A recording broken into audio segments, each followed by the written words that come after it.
ఇంకా సంకల్పం చేత లైట్ వేయడం పుస్తకం తీయటం భగవద్గీత దాని మీద మీరు చూడటం యోగాభ్యాసం చేయనటువంటి వాడికి ఎంతగా అయితే చూస్తుందో కన్ను వీడి కన్ను అంతగానే చూస్తూ ఉన్నది. ఉదాసీనం అసక్తం చేసు కర్మసు భగవద్గీతలో చెప్పాడు. అవును, డ్రైవింగ్ చేతకానటువంటి వాడు ఎలా అయితే కూర్చుని మాట్లాడుతూ ఉంటాడో బాగా డ్రైవింగ్ చేతైన వాడు కూడా అలాగే కూర్చుని డ్రైవ్ చేస్తున్నాడు.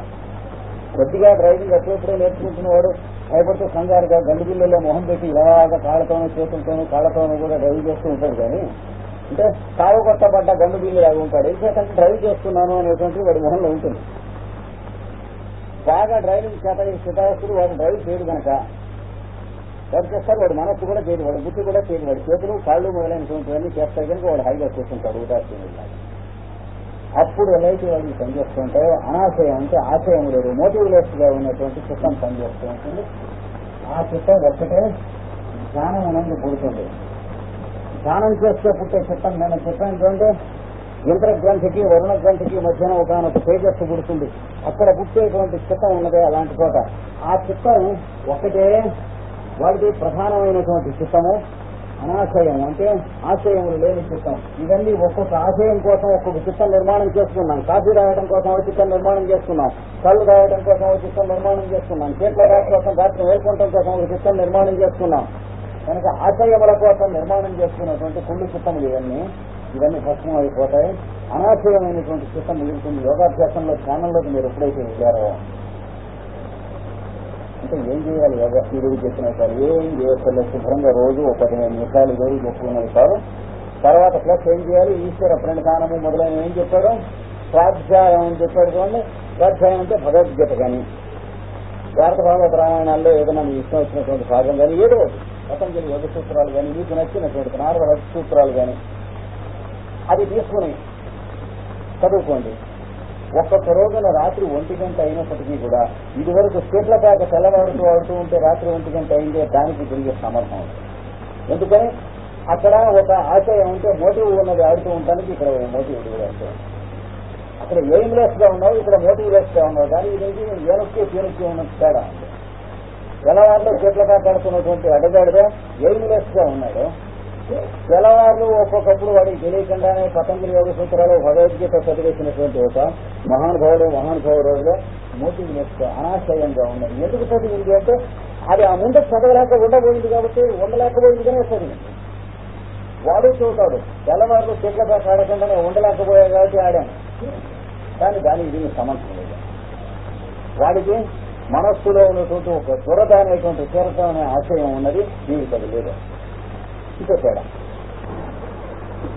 ఆ తేడా అనుభవంలో తెలియవలసిందే కానీ ఇంకొక దాంట్లో తెలియదు. అందుకని ఈ చెప్పబడిన ఇన్ని చిత్తములలోనూ కూడా ధ్యానమునందు పుట్టిన చిత్తము ఒకటే ఆశయం లేనటువంటి చిత్తము అవును.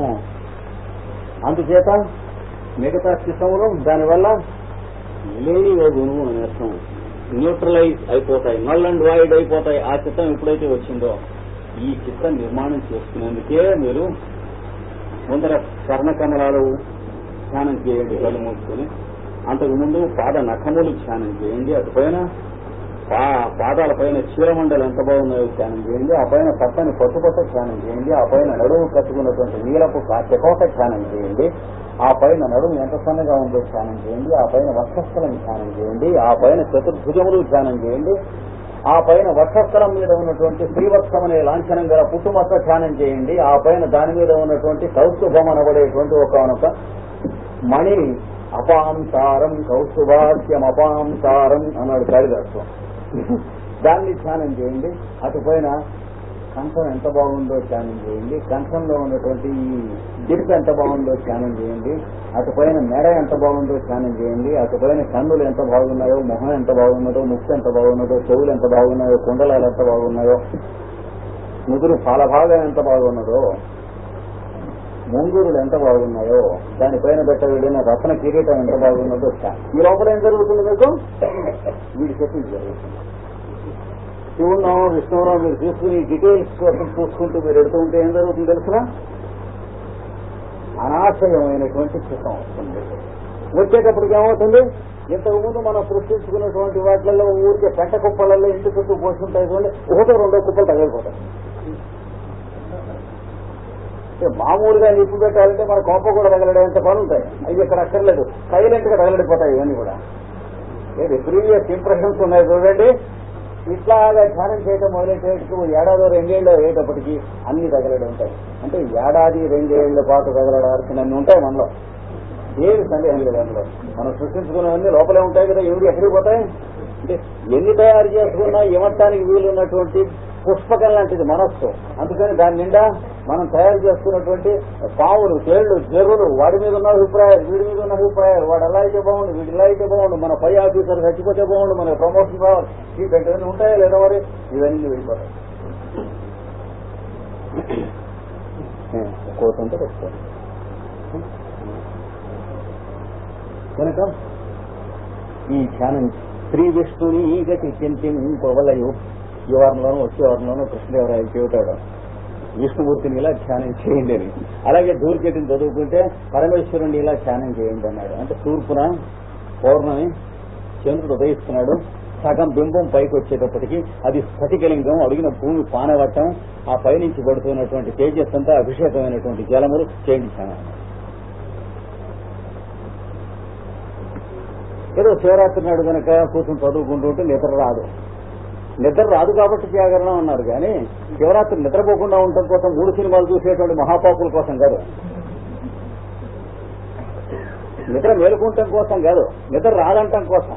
శివరాత్రి వ్రతం అంటే నిద్ర రాకపోతే శివరాత్రి వ్రతం అవుతుంది. కానీ నిద్ర సచ్చేడు మేలుకుంటే ఏడిచినట్టు ఉంటుంది. అది ఆ మొన్నాడు మొహాలు శవాలలో ఏముంటాయి. శివరాత్రి వాడు గడిపింది శివరాత్రి కాదు. జాగ్రత్తగా రెంటికి తేడా తెలియాలి. నిద్ర రాలేదు కాబట్టి శివరాత్రి, కానీ నిద్ర మేలుకున్నాడు కాబట్టి కాచాడు కాబట్టి శివరాత్రి అవదు. అందుకని నిద్ర కాయటం కోసం ఎడహాశక్తి 3 సినిమాలు వేస్తారు సినిమా హాల్. నేను నిద్రపోకుండా మానాడు కానీ శివుడిని ధ్యానం చేయలేదు, నానా దిక్కుమాలిన నకిలీ సినిమాలు చూస్తాడు 3 ఆటలోను. ఎందుకు ఆడడం హాయిగా పడుకుంటే మంచిది. ఎందుకంటే అది చెడు ఇది చెడు అంటే రెంటికి చేద్దాడు, రేవాడు కూడా కాలేకపోయాడు.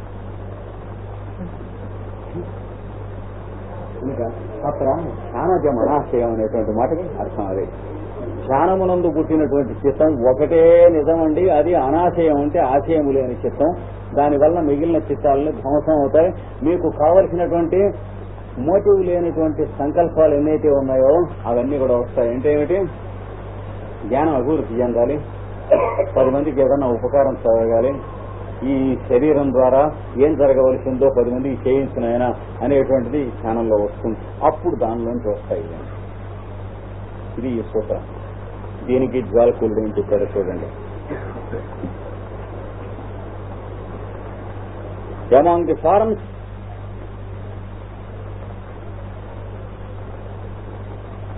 which the consciousness assumes,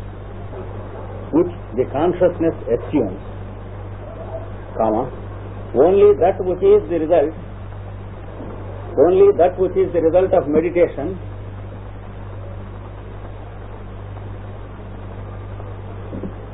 is free from latent karma.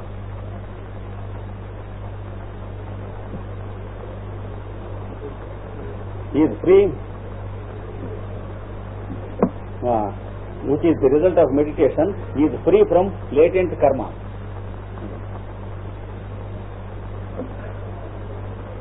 ఆశయములంటే ఏమిటి, లేటెంట్ కర్మ అన్నాడు. అంటే ఏమిటి, అది వరకు ఏవైతే అలవాటు అయి ఉన్నాయో ఆ రకంగానే వస్తాయి కదా వీడికి ఆశయాలు రావటం. ఒక్కొక్కరికి ఒక్కో రకమైనటువంటి మోటివ్స్ వస్తాయి మనస్సులో. చెట్లేద్దాం, పువ్వులు పెంచుదాం సమానంగా. వాడికి ఏమైనా వస్తాయి, ఇక్కడేదో పూజా మందిరం పెట్టుకున్నట్లయితే ఆ పువ్వుల కోసం వెతుక్కోక్కర్లేదు అని సరిపోతుంది వాడికి. దేని మీద ఆధారపడి వచ్చింది వాడికి ఐడియా, చెట్టు పువ్వులు పెంచడం మీద ఆధారపడలేదు. అంతకుముందు వాడు చెట్లతో పువ్వులతో ఏం చేస్తున్నాడు దాని మీద ఆధారపడి వచ్చింది.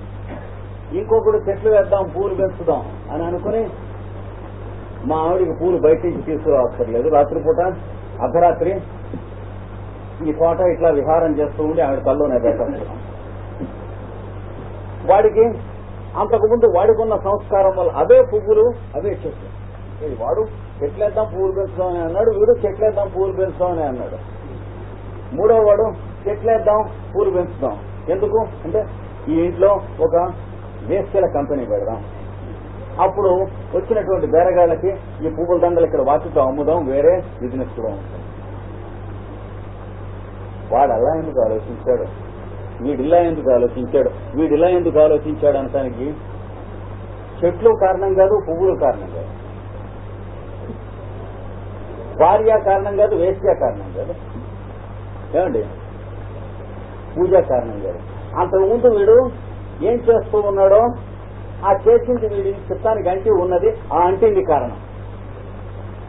చూసారా ఆశయం అంటే అది. ఆశయం అంటే లేటెంట్ కర్మ అని అందుకన్నాడు. అది పైకి కనపడదు, వీడు పని చేయడం మొదలెట్టాక కనపడుతున్నాం. అందరం మొదట మంచివాళ్ళమే, ఏదో ఉద్యోగం ఏంటంటే కొంచెం బతుకుతాం, తిరిగి లేదు, భార్య మేము పస్తున్నాం, పిల్లలు కూడా పాపం అలాగే పెంచుగా. ఉద్యోగం ఇస్తే ఎలా మనం బిహేవ్ చేస్తాం అన్నది అది వరకు మనం ఎలా బిహేవ్ చేసామో దాని మీద ఆధారపడి ఉంటుంది. కానీ మీరు ఎంత ఘోరమైన పరిస్థితిలో మనకు ఉద్యోగం ఇచ్చారో దాని మీద సచ్చిన ఆధారపడి ఉండదు. ఒప్పుకుంటారో లేదా కోపడతాను ఏమండి. మీరు ఒకటికి ఉద్యోగం ఇస్తే వాడు పిచ్చకుండా కొడుకు 25 ఏళ్ల తర్వాత కూడా చెప్పుకుంటూ ఉంటాడు, మా తిండి లేక బాధపడుతూ ఉంటే వాడు ఉద్యోగం ఇప్పించారు. ఇంకోడు ఉద్యోగం ఇప్పించిన తర్వాత వాడు ఏం చేస్తాడు, అది పర్మనెంట్ అవటం చూసుకుని మీ దగ్గర పని చేయడం మానేస్తాడు, తక్కువ జీతం తీసుకుంటాడు. మీరు ఏమన్నా అంటే మీ మీద లేబర్ దీనికి రాసేస్తారు. వాడు అలా ఎందుకు చేస్తున్నాడు, వీడు ఇలా ఎందుకు చేస్తున్నాడు అంటే అంతకు ముందు వాడు ఎలా చేశాడో దాన్ని బట్టి ఉంటుంది అంతే. నాయన ఉద్యోగం వల్ల కానీ ఇప్పించకపోవడం రెండూ కారణం కాదు దానికి దీనికి అన్నాడు. అంతకు ముందు వాడికి ఉన్నటువంటి వాసన కారణం. ఆశయం అంటే అది లేటెంట్ అంటే ఉద్యోగం మీరు ఇప్పించకమునుపు వాడి కర్మ సచ్చినా బయటికి రాదు, లేటెంట్ కర్మ లోపల ఉంటుంది. ఎలా ఉంటుంది, మొక్కగా ఉన్నప్పుడు గులాబీ చెట్టు దాంట్లో ఉన్న గులాబీ పువ్వులే ఉంటుంది. అదేమిటంటే ఇందులో గులాబీ పువ్వు ఎలా వస్తుంది, ఆ రంగు ఎలా వస్తుందని మనం అనుకుంటే ఏం లాభం, ఆ టైం వచ్చేటప్పటికి గులాబీ పువ్వు వస్తుంది, గులాబీ వాసన వస్తుంది, గులాబీ రంగు వస్తుంది. లేకపోతే ఇంకోటి ఖరాబ్ చెట్టేస్తే ఖరాబ్ పువ్వు వస్తుంది, ఖరాబ్ వాసన వస్తుంది, ఖరాబ్ వాసన వస్తుంది. చిన్న మొక్కగా ఉన్నప్పుడు మీకు ఏమన్నా తెలిసిందే, దాని రంగు తెలియదు, రుచి లేదు, వాసన తెలియదు. ఇది తెలియక మొక్క వేశాడు, పెరిగింది, కాయ కాసింది, తెల్లరేటప్పుడు ఒళ్ళు ఇంత లావైంది, దూలగొండి చేశాడు. మొదట గింజ వేసినప్పుడు దీనికి నువ్వు లేదే ఉంటే గింజకి నువ్వు ఎందుకు ఉంటుంది, అది మొక్క అవ్వాలి, చెట్టు అవ్వాలి, దానికి గింజ రావాలి, గింజ కాయ అవ్వాలి, దానికి యవన దశ ఆవిర్భవించాలి, అప్పుడు తెలుస్తుంది దాని శృంగారం.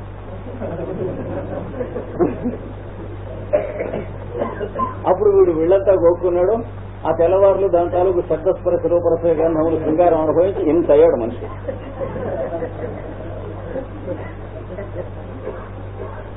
కనుక ఆశయం అనటానికి లేటెంట్ కర్మ నముక ఎంతో అది అనువాదం చేయలేరు. అట్లాగే ఆశయం అంటే కర్మ అంటారు అంతే, లేదా హ్యాబిట్ అంటే. ఇది సత్ర ధ్యానజం అనాశయం అన్నటువంటి. కనుక ఇన్నిట్లో మనకు కావాల్సినటువంటిది ఏమిటి చిత్తం, ఈ ఒక్కటేనండో. ఈ అంతకు ముందు మన దగ్గర అలవాటైనటువంటి చిత్తం అంతా కూడాను శుభ్రంగా పెంట కుప్పలన్నీ అగ్గిపొలకేసి ముట్టించేయబడ్డాయి. ఒకటే చిత్తం మిగిలింది.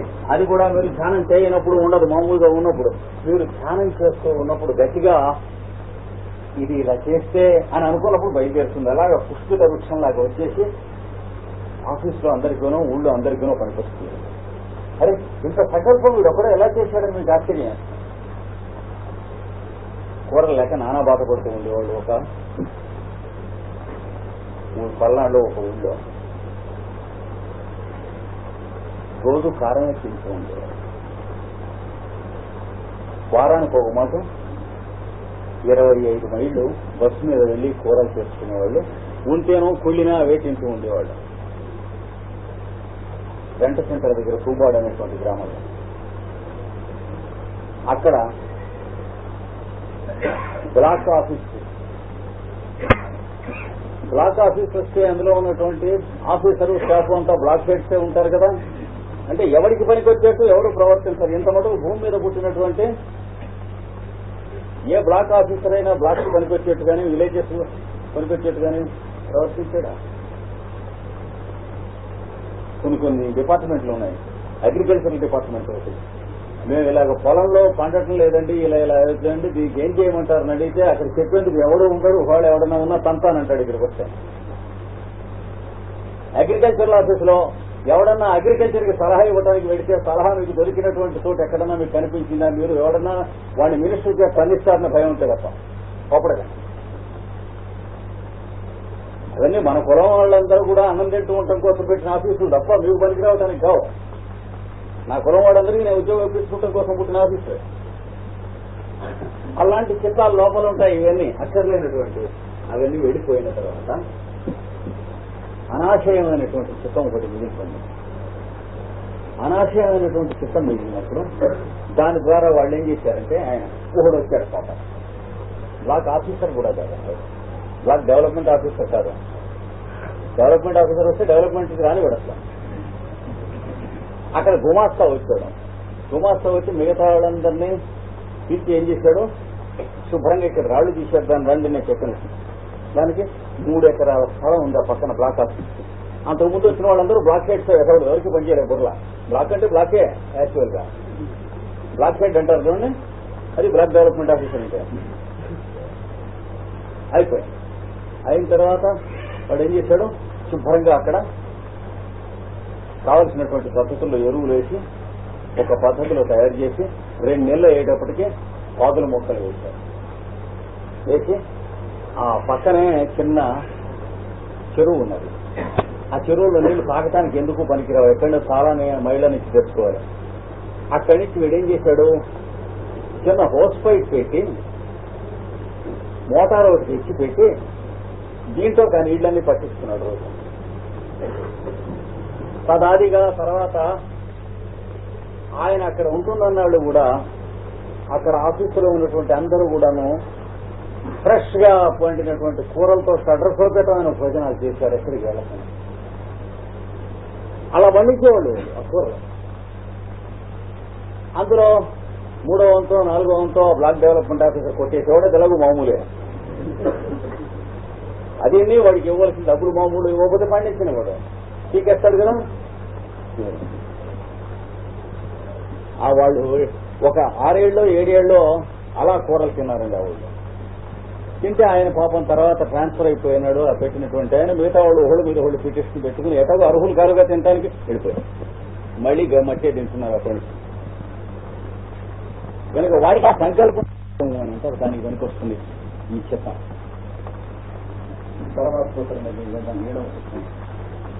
ఇలా వచ్చినటువంటిది మీరు చేసింది కర్మ కాదు.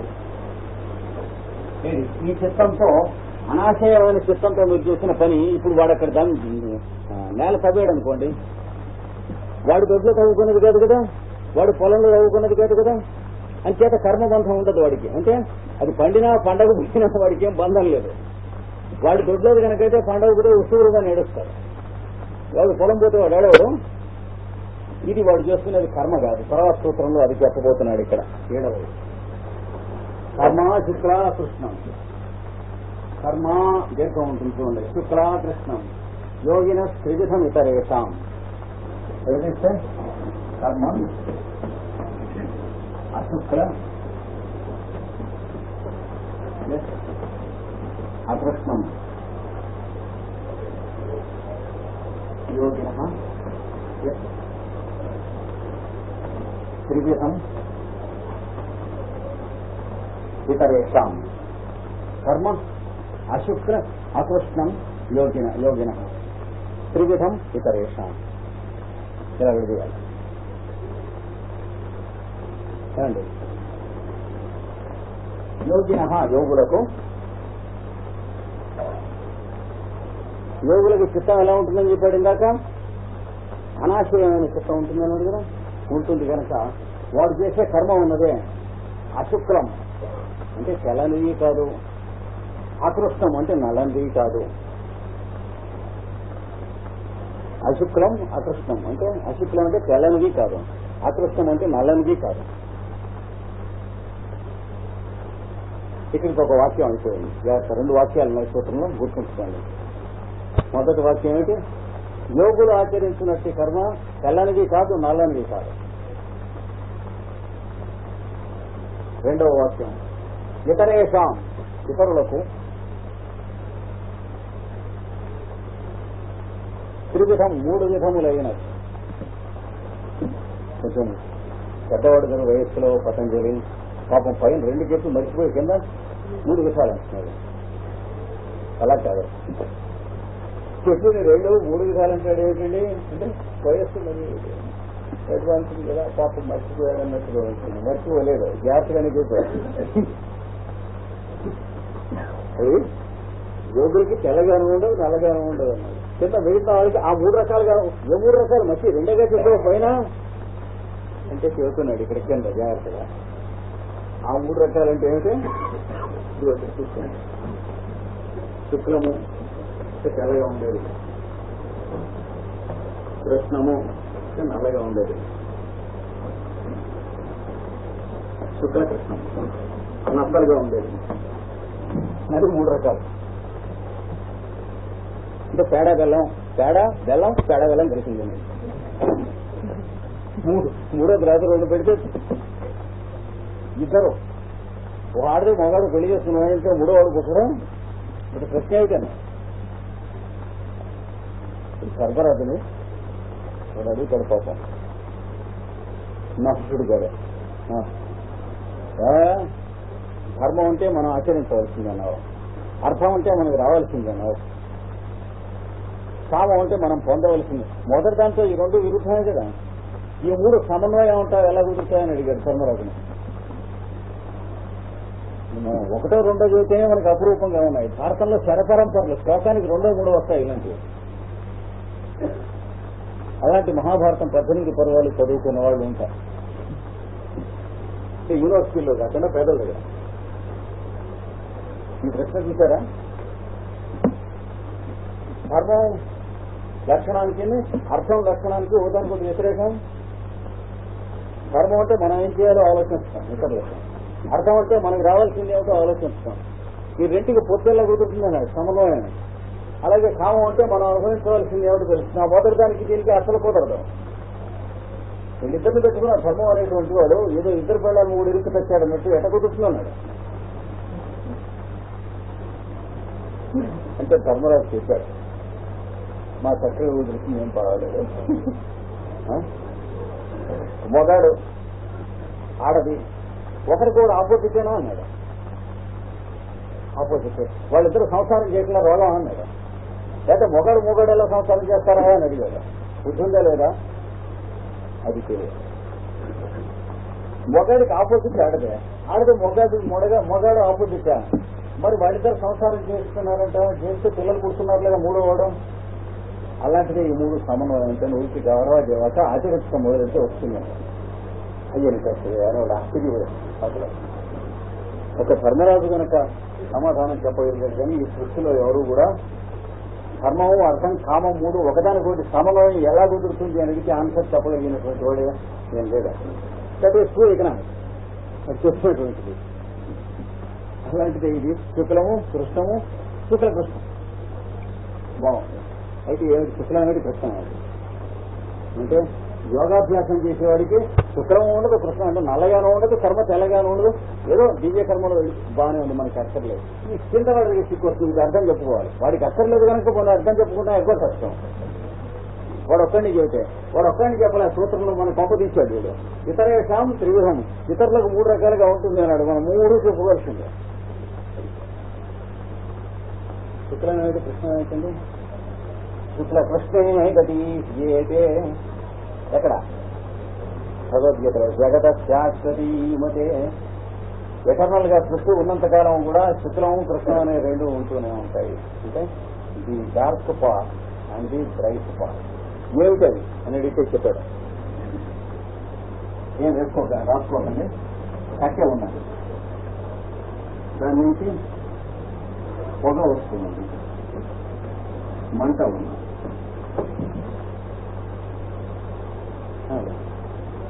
రెండు మార్గాలు ఉన్నాయి. మంట ఎటు చూస్తూ ఉన్నది, పైకి చూపిస్తున్నది.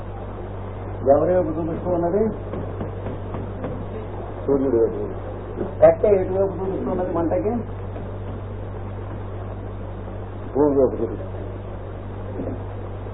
స్థూలం నుంచి సూక్ష్మం వైపుకి తీసుకెళ్లే దారి ఒకటి. అంటే భౌతిక శరీరంలోంచి అన్నమయంలోంచి ప్రాణమయంలోకి, ప్రాణమయంలోంచి మనోమయంలోకి, విజ్ఞానమయంలోకి, ఆనందమయ కోశంలోకి తీసుకెళ్లి సమస్తంలో ఉన్న నేను అనే దాని దగ్గరికి తీసుకెళ్లేది ఒకటి. దీన్ని ఏమంటారు? శుక్లగతి అంటారు. అట్నుంచి ఎటు తీసుకొచ్చేది ఒకటి. దాన్ని ఏమంటారు? కృష్ణగతి అంటారు. ఈ కృష్ణగతి అంటే భూమో రాత్రి సహా కృష్ణ కన్మాస దక్షిణాయనం. భగవద్గీతలో చూసుకోండి. ఇది ఒక 10-12 రోజులు పడుతుంది శ్లోకం చెప్పడం. ప్రస్తుతం వరకు మెన్షన్ ఇది మాత్రం చేస్తున్నాం. శుక్లపక్షం అంటే ఏమిటి?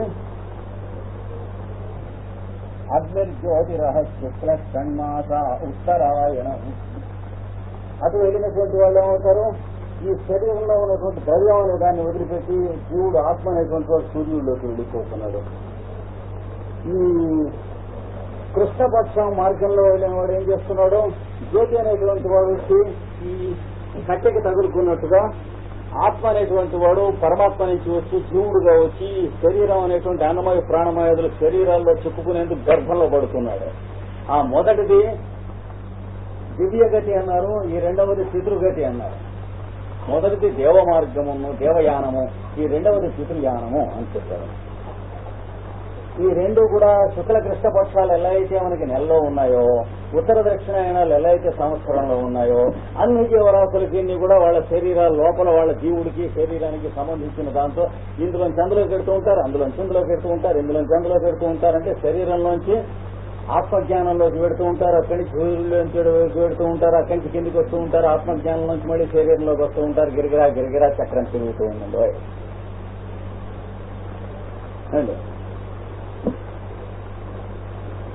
ఇది వెళ్ళేటువంటి మార్గం అవుతుంది, ఇది వెళ్ళే మార్గం అవుతుంది.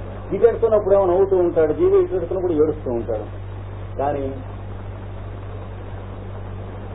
ఈ రెండు కలిసినటువంటి మార్గాన్ని ఉపాసించేటువంటి వాళ్ళని యోగి అంటాడు భగవద్గీతలో. ఈ రెండు తన చుట్టూ తిరుగుతూ ఉంటే తను ఏడవటం నవ్వటం ఏం లేదు, మర్చిపోతున్నాడని.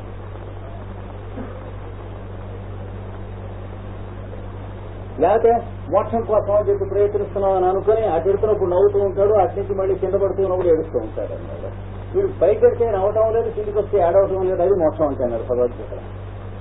నశోచతి నకాంసతి బ్రహ్మభూత ప్రసన్న ఆత్మ.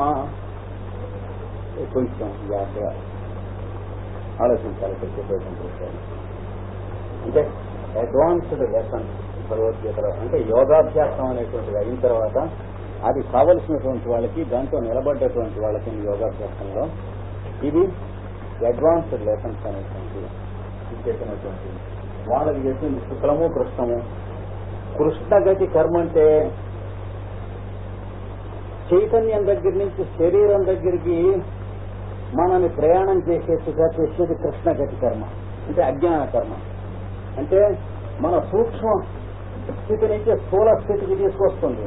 అంటే ఆనందమయం నుంచి విజ్ఞానమయంలోకి పతనం అవుతాం, విజ్ఞానమయంలోంచి మనోమయంలోకి పతనం అవుతాం, మనోమయంలోంచి ప్రాణమయంలోకి, ప్రాణమయంలోంచి అన్నమయ శరీరంలోకి పతనం అయ్యేట్టుగా చేసేందుకు ఏ పనులైతే సహాయం చేస్తాయో ఆ పనుల పేరు కృష్ణగతి కర్మ అంటారు.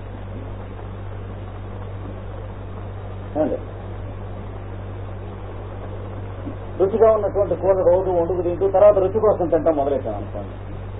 ఎట్టి నుంచి ఎటు ప్రయాణం చేస్తున్నాం? పైనుంచి కిందికి ప్రయాణం చేస్తున్నాం. బాగా జీతం వచ్చే ఉద్యోగంలో చేరిన తర్వాత ఒక ఏడాది 2 ఏళ్లు మరిగిన తర్వాత జీతం కోసమే ఉద్యోగం చేస్తున్నాం అనుకోండి. ఏ స్థితిలోకి దిగుతారో ఉద్యోగం చేసేవాడి స్థితిలోకి భారతీయుడి స్థితిలోకి దిగుతారా? అంటే జీతం కోసం ఉద్యోగం చేసేవాడి స్థితిలోకి దిగుతారా? ఒక భారతీయుడు తప్ప ప్రపంచంలో ఎవడు జీతం కోసం ఉద్యోగం చేసేవాడు ఉండడు. వాడు చేయాల్సిన పని కోసం చేసేవాడు ఉంటాడు. అంతేకాని మిగతా దేశాలలో ఉన్నాయి, ఇది ఇలాగ దరిద్రంగా ఉంటుంది. ఏ దేశం మీరు వెళ్ళి చూసినా తెలుస్తుంది. జీతం కోసం ఉద్యోగం చేసేటువంటి గాడిద ఇంకే దేశంలోనూ ఉండదు. ఉద్యోగం కోసం అంటే పని కోసం చేస్తుంటే జీతం కుక్కల్లే వాడి దగ్గరికి వస్తూ ఉంటుంది. భారతీయుడు ఉద్యోగం చేస్తూ జీతం కోసం కుక్కల్లే దాని దగ్గరికి వెళ్తూ ఉంటాడు. అంతే తేడా. భారతీయుడికి మిగతా దేశాల వాళ్ళకి తేడా అదే.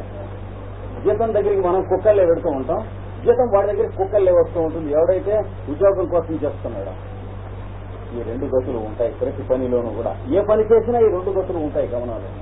అది చూస్తున్నాడు. శుక్లకర్మ ఆచరించేటువంటి వాడు ఒకడున్నాం, కృష్ణకర్మ ఆచరించేటువంటి వాడు. శుక్లకర్మ అంటే దీనికి కృష్ణకర్మకి ఆపోజిట్.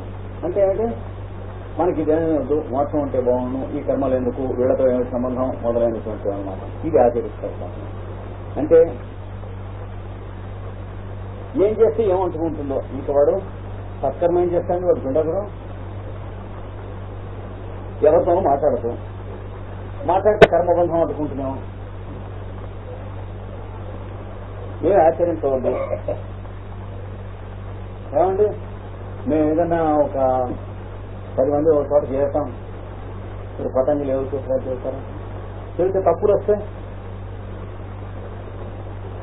వస్తే రోగం కట్టుకుంటాం. చెప్పుకోకుండా ఉన్నవాడు కన్నా చెప్పుకున్నవాడు ఏం కదా. అంతే, వాడు కృష్ణపక్షం గడవడు. అంటే ఎప్పుడు అమాసముఖం. ఏమన్నా చేస్తామంటే మనకెందుకు కమిట్మెంట్ అని. అంటే కింద అద్దెకుంటూ ఉంటే పాపం సంవత్సరంలో ఒకళ్ళు ఆ అమ్మాయికి నొప్పులు వస్తున్నాయి. భార్య అక్కడికి 25 మైళ్ళ దూరంలో కానీ హాస్పిటల్కి